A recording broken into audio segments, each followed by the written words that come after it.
ल भन्नुहोस् त के भयो सर तपाईँलाई? म जनकपुरबाट आएको है। हजुर हजुर म जनकपुरबाट आएको। हजुर हजुर मलाई थाहा थिएन, हजुर। तर यहाँ लुकेर बसेर छ 12-15 जना। को थियो? को मान्छे थियो त्यो मार्ने मान्छे? थाहा छैन मलाई।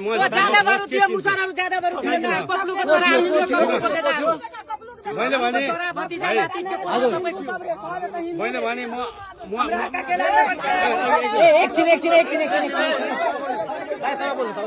मैले भने एउटा म मुसाफिर हो। हजुर हजुर हजुर मुसाफिर हो भाइ।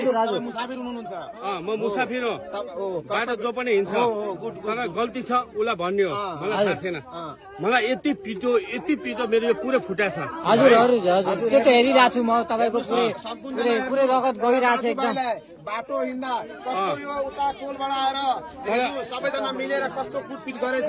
मुसाफिर जोसुकै होस्, चाहे हिन्दू होस् चाहे मुस्लिम होस्, चाहे मुस्लिम हो, नेपाली नेपाली नेपाली नेपाली हो, नेपाली हो।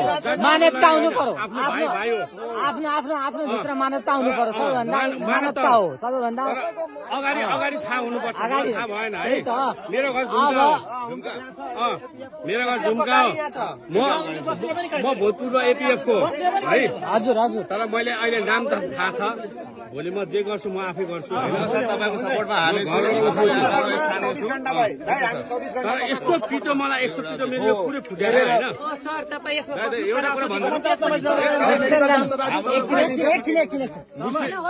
मुस्लिमको एक प्रति मुस्लिमको केही गल्ती छैन। मुस्लिम ओके मलाई थाहा छ। मुस्लिम हिन्दू मुस्लिम मैले के भन्नु भने भाइ सलाम वालेकुम। तपाईँ पहिला हस्पिटल जानु।